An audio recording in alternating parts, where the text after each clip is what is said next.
Welcome to SceneTV. I'm Marcus. Today we're down at Carrick Hill where we're chatting with one of our own, the delightful Amelia Ryan. Amelia is currently performing for the Adelaide Fringe with her new show, Lady Liberty. We're going to find out all about it now. Hi Amelia, Hey, welcome. Marcus, thank you. What a gorgeous venue, It's isn't it? stunning. It's stunning. Seriously. I can't think of anything more fitting than an antique old piano to have this I interview. know. Wait, I want to move in.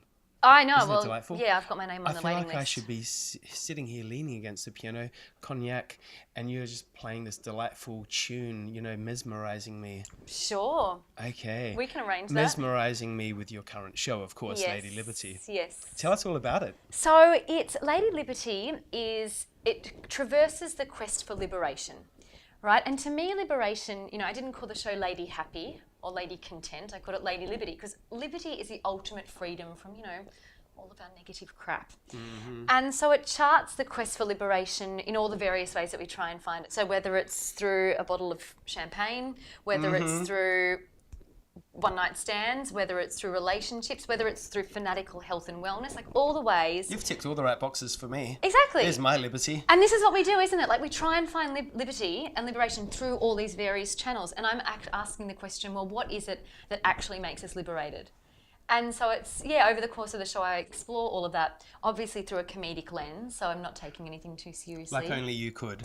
Exactly. I put Exactly, very tongue-in-cheek. It's really fun. I think there's a lot that everyone can relate to. Anyone who's tried to make sense of their lives at some point, there's plenty to latch onto. Oh, wonderful. Yeah. So do you think it is a fast stretch? Have you gone a different road to your previous show, which was, of course, Storm in a Teacup? Yes. Is there a lot of differences between the two shows? It's a similar style. A Storm in a Teacup was very personal. So it was about my life, about all of these rather unique situations that had happened in my life. So about my family, about poor career choices, about relationships. This one, it's a follow-up. It's not a sequel. So it's very much a follow-up. But I would say that this one's a little bit more universal. So I've tried to really latch onto things that we can all relate to, that hopefully everyone can sit through the show and say, oh, that's been me on one occasion, or that's been me. Whereas Storm is more about watching my life and all the drama and calamity of it. So it's a very similar style. I do a lot of parodies. I do still tell personal stories, absolutely without a sense of shame. I think I was born without a filter, for better or for worse. But it makes a very expositional kind of cabaret. People want to see, that bit of personality in Yeah. the show, doesn't it? Don't they? I mean, they want to be able to see that they're actually finding something out about you, perhaps. Absolutely, yeah, and it is very because I think through seeing things in other people, we can make sense of ourselves. So if there's something that you can relate to, it magnifies the human experience and hopefully, moves people or makes people laugh or inspires people in some sort of way. Yeah. And that's kind of the intention with the show, to make them laugh, but also to make them think and perhaps feel on a certain level. And so music-wise, who could we be listening to? Are you referencing anybody, that you're adoring at the moment? Absolutely. So I've kind of gone for pretty classic songs. Yep. So I have a song in there from Queen. I have a song in there from Disney. I do a Disney parody of Part of Your World. I won't tell you what it's about. You'll have to come and see. I do a Cyndi Lauper parody, so Time After Time becomes Wine After Wine. There's a song in there from That the was Book of Mormon. dedicated to me? Absolutely.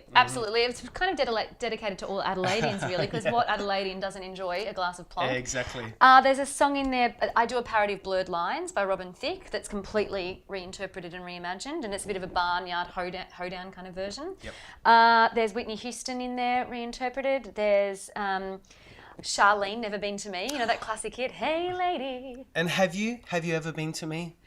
You'll have to That's what the find show's out, about. Marcus. Exactly. Yeah. So it's asking, well, how do we get to me? How do we know. get to us, to that real sense of liberty? So I've reworked the lyrics for that. So that's obviously a real 80s hit. It's, I've been to Nice and the Isle of Greece, whereas mine's I've been to Vegas, Untamed and Shameless. So it's all kind of rewritten and reworked. So you've just come back from doing the stint in Perth. Yes. Your reviews in Adelaide have all started to come in now. How's it all been going and received? Really good. I mean, the show started off at the Adelaide Cabaret Festival last year, so I did a sellout season there, which was really lovely and got some great reviews, and then took the show over to the Perth Fringe World in January, where it picked up Best Cabaret for the nominated shows, which Congratulations. was really great. Yeah, it was lovely. I mean, it's always nice. You put so much heart and soul and effort into a show, so to have it critically received is wonderful. Yep. And then, the reviews have come in over the past week, and it's been getting 4 and 5 stars, which is lovely. So thank you all of the lovely reviewers. It's a big you know, yeah, it's nice and edifying. Well, you know, after all the work that you've put into it, and to see it received the way you want it to be received, it's just delightful, isn't it? And that's all you could ever need. Yeah,